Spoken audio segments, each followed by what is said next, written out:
Bismillahirrahmanirrahim. Assalamualaikum warahmatullahi wabarakatuh. Apa kabar anak-anak kelas 10 dimanapun kalian berada? Bertemu lagi bersama Bu Dewi dalam mata pelajaran Sejarah Kebudayaan Islam. Anak-anakku sekalian, jika pertemuan yang sebelumnya kita sudah membahas mengenai perkembangan Islam masa Rasulullah SAW periode Mekah, pada pertemuan kali ini kita akan membahas mengenai perkembangan Islam masa Rasulullah SAW periode Madinah. Namun sebelum kita memulai pembelajaran, mari kita awali dulu dengan membaca basmalah bersama-sama. Bismillahirrahmanirrahim. Adapun peta konsep pada pertemuan pagi hari ini, yang pertama yaitu kebudayaan masyarakat Madinah sebelum Islam. Yang kedua, substansi dan strategi dakwah periode Madinah. Dan yang terakhir yaitu peristiwa penting dalam dakwah periode Madinah. Nah, adapun tujuan pembelajaran kita pada pertemuan kali ini yaitu yang pertama, peserta didik dapat membandingkan kebudayaan dan kehidupan masyarakat Madinah sebelum Islam dengan kebudayaan dan kehidupan masyarakat Madinah setelah Rasulullah SAW hijrah ke Madinah. Yang kedua, peserta didik dapat menganalisis substansi dan strategi dakwah Rasulullah SAW periode Madinah. Yang ketiga, peserta didik dapat menafsirkan substansi piagam Madinah. Dan yang keempat, peserta didik dapat mengukur keberhasilan piagam Madinah dalam dakwah Rasulullah SAW periode Madinah. Nah, seperti apa pembahasannya? Mari kita bahas satu persatu. Nah, untuk yang pertama kita akan bahas mengenai kebudayaan masyarakat Madinah sebelum datangnya Islam.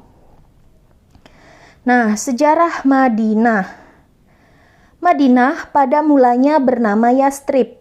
Dinamakan Yastrib karena orang pertama yang tinggal di kota ini bernama Yastrib bin Qaid bin Ubail bin Aus bin Amalik bin Lawuz bin Iram, salah seorang anak keturunan Sam, putra Nabi Nuh alaihi salam.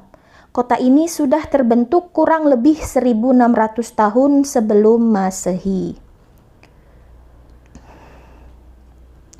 Nah, jadi ini peta dari letak kota Madinah.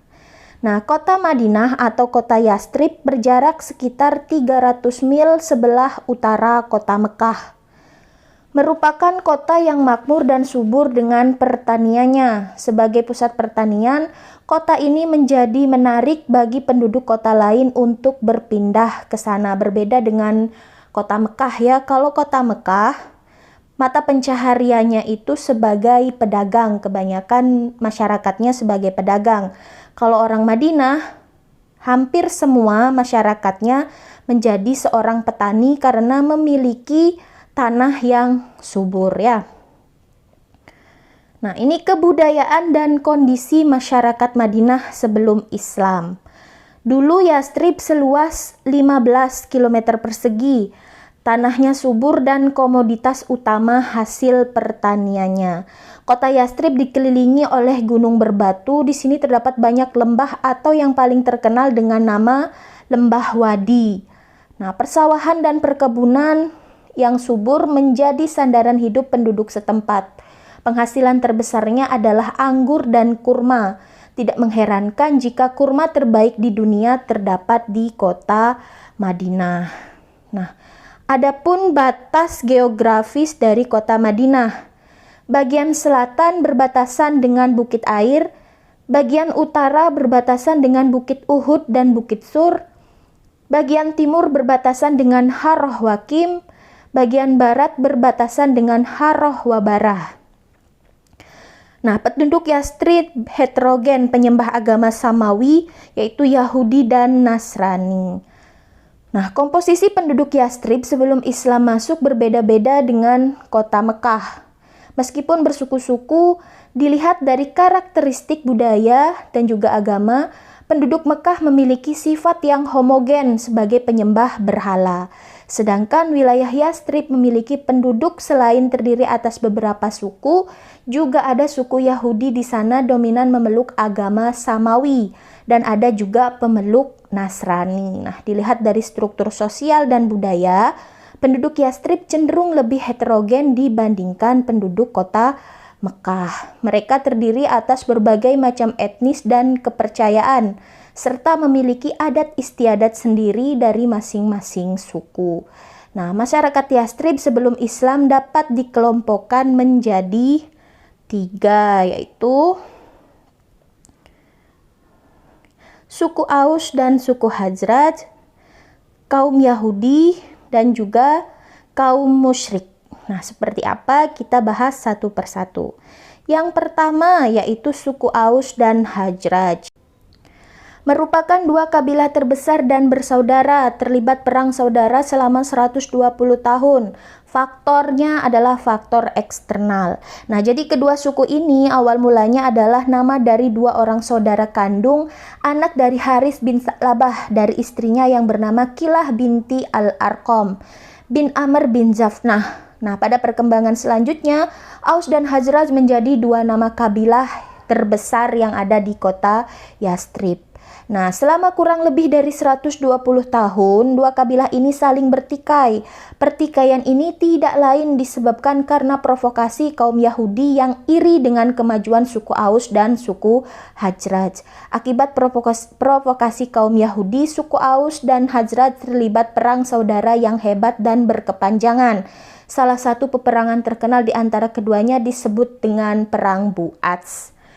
Nah, Aus memiliki aliansi besar dengan Yahudi dan mengalahkan Khazraj. Ketika itu, suku Aus yang memiliki kekuatan besar karena beraliansi dengan Yahudi berhasil mengalahkan Khazraj. Nah, pada musim haji, suku Khazraj mencoba mencari dukungan suku Quraisy di kota Mekah.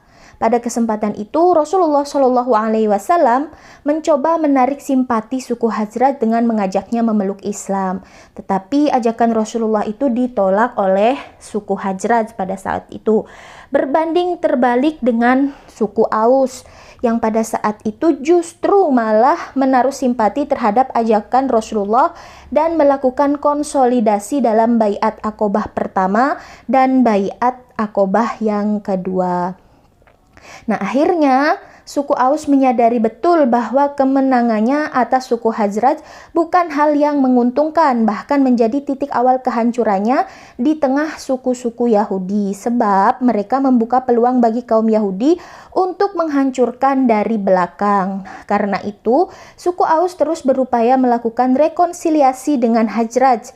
Mereka terus berupaya mewujudkan gerakan perdamaian. Nah, kenyataan ini telah menunjukkan bahwa suku-suku Arab di Yastrib terus berupaya memelihara kekuasaan dan eksistensinya atas orang-orang Yahudi.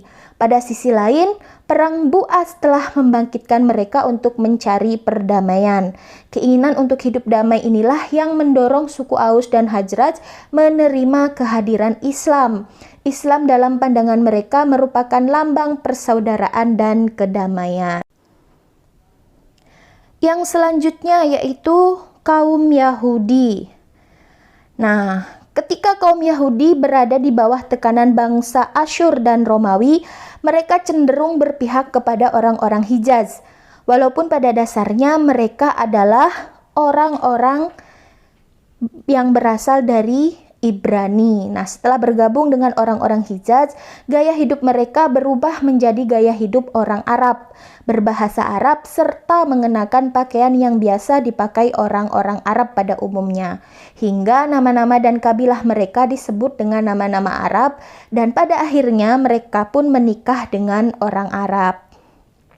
Namun perlu diketahui bahwa mereka tetap memelihara rasa fanatisme mereka sebagai orang Yahudi dan tidak membaur dengan bangsa Arab. Bahkan mereka terus membanggakan dirinya sebagai Bani Israel dan meremehkan orang-orang Arab dengan menghina dan meremehkannya. Nah, kaum Yahudi tidak terlalu berambisi menyebarkan agama mereka. Mereka menganggap bahwa mereka adalah orang-orang yang berilmu, memiliki kelebihan dibandingkan orang-orang Arab. Secara ekonomi, kaum Yahudi menguasai bagian terbesar dari kegiatan perekonomian di Yastrib. Mereka sangat terampil dalam mencari sumber penghidupan dan mata pencaharian. Nah, kaum Yahudi juga menguasai perputaran bisnis biji-bijian, kurma, homer, serta jual beli kain. Mereka mengeruk sekian kali lipat keuntungan dari bangsa Arab. Nah, dalam perdagangan, kaum Yahudi menerapkan sistem riba. Mereka memberikan pinjaman kepada pemuka dan pemimpin bangsa Arab. Dari uang yang mereka pinjamkan, mereka mengambil lahan serta tanah sebagai jaminan. Setelah masa pelunasan habis dan hutang belum terbayar, tanah serta lahan menjadi hak milik mereka. Itu hal yang tidak dianjurkan dalam Islam ya, hal yang dilarang oleh Allah dan juga Rasulullah. Nah, kaum Yahudi Madinah terdiri dari 3 kabilah terkenal, yaitu Bani Kainuqa, Bani Nazir, dan Bani Quraizah. Nah, Bani Kainuqa dulunya mereka adalah sekutu suku Hajraj. Perkampungan mereka berada di dalam kota Madinah. Sedangkan Bani Nazir sama seperti Bani Kainuqa, mereka adalah sekutu dari suku Hajraj yang tinggal di pinggiran kota Madinah. Nah, kemudian Bani Quraizah, dulunya mereka adalah sekutu dari suku Aus dan bertempat tinggal di pinggiran kota Madinah.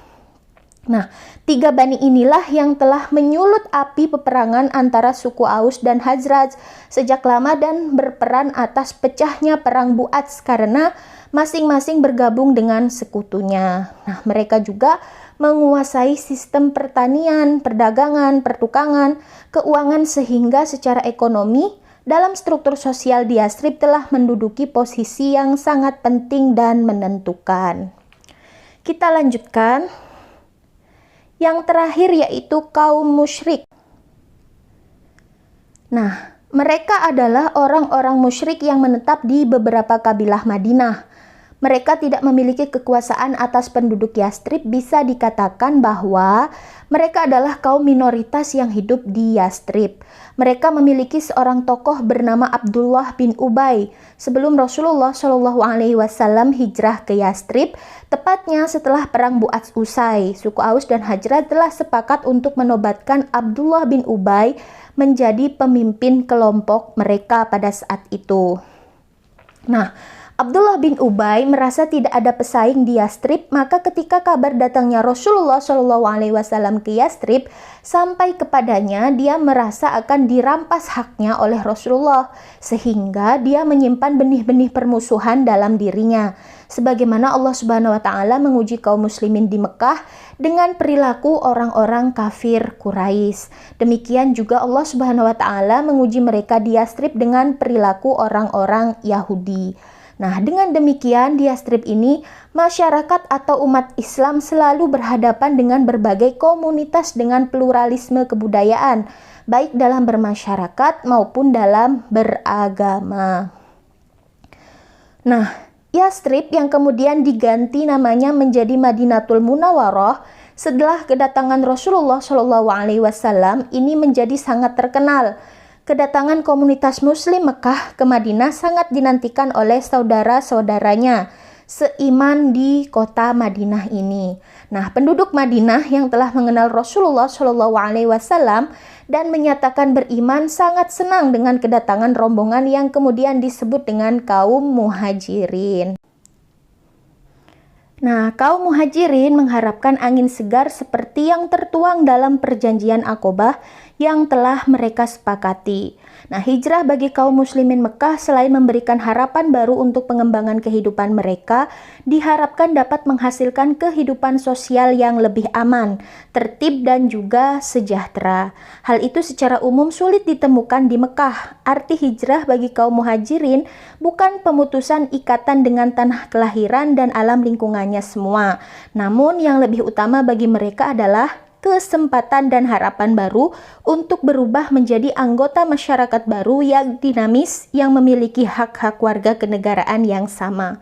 Begitu sebaliknya, bagi mereka yang menerima kaum muhajirin yang kemudian disebut dengan ansor atau penolong, mereka merasakan adanya nuansa baru, baik secara psikologis maupun sosiologis. Nah, kaum ansor seolah mendapat energi baru dari sesama muslim dan etnis Arab setelah sebelumnya selalu mendapat tekanan dari berbagai kondisi ekonomi, sosial, dan keagamaan di Madinah. Nah, jadi itu kondisi dan keadaan masyarakat Madinah sebelum datangnya Islam atau sebelum datangnya Rasulullah Shallallahu Alaihi Wasallam ke kota Yastrib. Untuk pertemuan yang selanjutnya, kita akan membahas mengenai strategi dan kebijakan Rasulullah dalam menyebarkan Islam di kota Madinah. Saya akhiri sampai di sini. Semoga apa yang kita pelajari bermanfaat. Saya tutup. Wassalamualaikum warahmatullahi wabarakatuh.